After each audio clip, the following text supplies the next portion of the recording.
नमस्कार.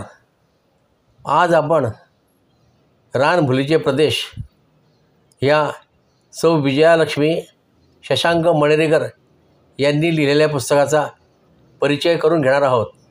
हे पुस्तक ग्रंथालय प्रकाशन मुंबई यांनी प्रकाशित केलेले आहे. रानभुलीचे प्रदेश हे सौ विजयालक्ष्मी मणेरेकर यांनी एक वेगळा विषय घेऊन लिहिलेले पुस्तक. त्यांना संगीताचा वारसा पंडित शंकरराव वैरागकर वडिलांकडून लाभला आणि पुढचे मार्गदर्शन पंडित हृदयनाथ मंगेशकर यांच्याकडून घेतलं आणि घेत आहेत. त्या दरम्यान त्यांनी पंडित हृदयनाथ मंगेशकर यांनी संगीतबद्ध केलेल्या आणि रचनांचा काही आपल्याला परिचय करून दिलेला आहे. परंतु तो परिचय असा आहे की कवितेचं गाणं होताना असा आहे, म्हणजेच त्या कविता स्वरबद्ध आणि संगीतबद्ध करताना तिची वाटचाल प्रवास कसा होता हे सर्व त्यांनी पंडित हृदयनाथ मंगेशकर यांच्याशी झालेल्या संवादातून उलगडून आपल्यासमोर सादर केले आहे. या कवितांमध्ये शांताबाई शेळके, आरती प्रभू, मंगेश पाडगावकर, सुधीर मोघे, सुरेश भट, भा. तांबे यांच्या कवितांचा समावेश आहे. हे पुस्तक 4 विभागात विभागले आहे. सुरुवातीला हृदयनाथ मंगेशकरांनी संगीतबद्ध केलेल्या कविता आणि गाण्यांवरील ललित लेख, दुसऱ्या भागात विजयालक्ष्मींनी पंडित हृदयनाथ मंगेशकरांवर लिहिलेल्या काही कविता, तिसऱ्या विभागात त्यांच्याचवर लिहिलेले काही प्रासंगिक लेख आणि चौथ्या भागात त्यांच्याच मराठी हिंदी गाण्यांची सूची आपल्याला बघायला मिळेल. सुरांची वीण जेव्हा घट्ट बांधली जाते तेव्हा शब्द पहिले की सूर पहिले हे शोधणे कठीण होते. असं ज्याचं वर्णन केलं आहे, एक चिरंतन चालणारं गाणं म्हणजे दयाघना.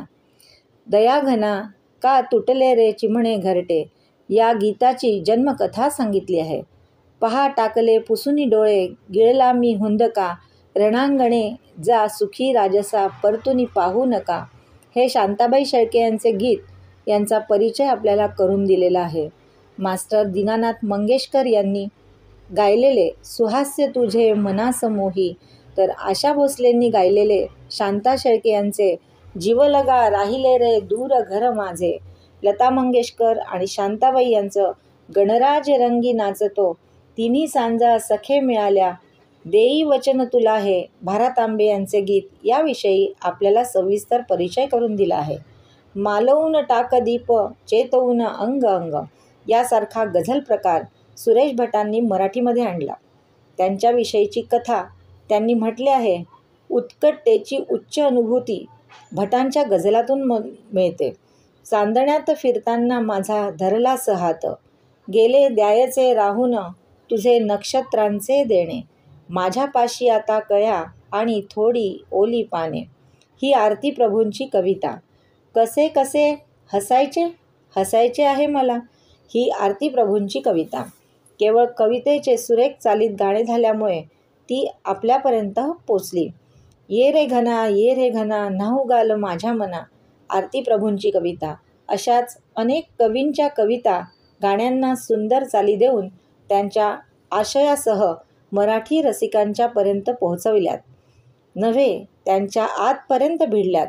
या सर्व कवितांची गाणी होताना घडलेले किस्से आणि आठवणी, चालींच्या जन्मकथा आपल्याला यातून वाचायला मिळतात आणि याचे संपूर्ण श्रेय विजयालक्ष्मी यांना आहे, कारण त्यांनी ते पंडितजींच्या संवादातून अचूक टिपले आहे. विजयालक्ष्मी म्हणतात, हृदयाचे जो जाणतो गुज, त्यांच्याकडे हृदय करती अलगुज, शब्दांचे होती स्वर आल्हादक, भावनांच्या निश्चितीचे आश्वासक. असे हृदयनाथ सुरसाधक पंडित हृदयनाथ यांचे बद्दल प्राध्यापक राम शेवाळकर यांनी लिहिले आहे की ते गाणी निवडत नसत तर कविता निवडायचे. त्यांना काव्याची जाण होती आणि म्हणूनच त्यांच्या स्वरबद्ध केलेली आणि संगीत दिलेली गाण्याने मराठी रसिकांची मने जिंकलीत. पंडित हृदयनाथ मंगेशकर आणि त्यांच्या कवितांची निवड हे एक विलक्षण असे समीकरण आहे. त्यांनी निवडलेल्या कवितेचं गाणं होऊन ते आपल्यापर्यंत आलं आणि आपलं होऊन गेलं. मराठी साहित्यातील अशा कविता या केवळ मराठी साहित्याचा अभ्यास करणारे पर्यंत आणि वाचनालयातील पुस्तकातच बंदिस्त राहिलं असतं. पण पंडितजींच्या गाण्यांच्या माध्यमातून या सर्वत्र पोचण्यात नव्हे तर मुलुखापार आणि सातासमुद्रापार संपूर्ण जगात पोचल्या. विविध भाषांमध्ये त्यांचे भाषांतर झालं आणि गायल्या गेल्या. ही सगळी गाणी गेले 50 पेक्षा जास्त वर्ष सातत्याने ऐकूनही ती कंटाळवाणी झाली नाहीत, हे विशेष. दुसऱ्या विभागात हृदयनाथ मंगेशकरांवर लिहिलेल्या 6 कविता आहेत. पंडितजींना विजयालक्ष्मी गुरुस्थानी मानतात. आपल्या स्वरांचे देणे या कवितेत त्या म्हणतात, कवितेचं होतं सहजच गाणं, अनवट सुरांच्या प्रतिभेचं लेणं, अभंग भक्ती लोकगीत गझल सगळ्याच आविष्कारातून प्रगटत हृदयनाथांचं अवखळ जगणं. आणि असे लाभले स्वरांचे देणे मंगेश कृपेने, गाते मी या कंठी नाद ब्रह्माची स्तुती सुमने.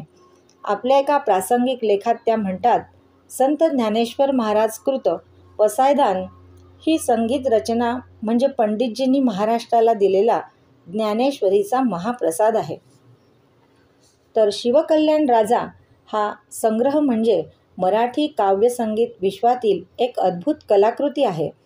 मागे एका लेखात विजयालक्ष्मींनी पंडितजींचा उल्लेख संगीत सागरातील हिमनग असा केलेला आहे. पुढच्या शेवटच्या भागात आपल्याला त्यांची भक्तिगीते, शिवकल्याण राजा, कोळी गीते, भावगीते, चित्रपट गीते, त्यांनी स्वतः गायलेली मराठी गाणी, हिंदी गाणी, संगीतबद्ध केलेले हिंदी चित्रपट आणि बंगाली चित्रपट यांची यादी पण आपल्याला सविस्तर मिळते. पंडितजींबद्दल विजयालक्ष्मी यांचे मनात आदराचे स्थान आहे. त्या म्हणतात, पंडितजींकडून गाणे शिकताना संगीताची परमोच्च आनंदानुभूती मिळते. हेच या आयुष्याचे सार्थक आहे. आता हा जन्म अखेरचा व्हावा असं मला वाटतं, हे शब्दातीत आहे. ती समजण्याची व्याप्ती आपल्या बुद्धीच्या बाहेरील असली तरी तो अनुभव दिव्य आहे. या पुस्तकातील गाणी म्हणजे महास्वर सागरातून ओंजळभर पाणी घेणं असं आहे. पंडितजींचे प्रत्येक गाणे रानभूल आहे. आपण त्यात भुलून अडकून पडतो. अर्थातच आपल्याला चकवा पडतो. पुस्तकाला दिलेल्या आशीर्वचनातच पंडितजी म्हणतात, लक्ष्मी, फार चांगली सुरुवात झाली आहे. तू वरवर लिहित नाहीस, तू विचारात एकाकार होतेस. अभिव्यक्ती म्हणजे व्यक्तिमत्व विसर्जित होणे म्हणजे या कलेच्या गाभाऱ्यात प्रवेश करणे. ज्याला प्रवेश मिळतो तो मागे कशाला वळतो. सरस्वतीच्या कुशीत ऊब खूप काय सामान्य कलाकाराला मिळते. खरोखरच विजयालक्ष्मी यांच्याकडे कला, संस्कृती, शिक्षण, साहित्य, संगीत, सौंदर्य सारेच आहे. आपल्या पाठराखणमध्ये अच्युत गोडबोले म्हणतात, रानभुलीचे प्रदेश हे पुस्तक अतिशय सुंदर आहे. अतिशय रसाळ पद्धतीने मांडणी केली आहे. त्यामुळे अतिशय देखणं झालेलं आहे. माहितीपूर्ण असं हे पुस्तक सगळ्यांनी वाचायला हवे. अजूनही त्यांची काही पुस्तके प्रकाशनाच्या मार्गावर आहेत. त्यांना पुढील लिखाणास खूप खूप शुभेच्छा.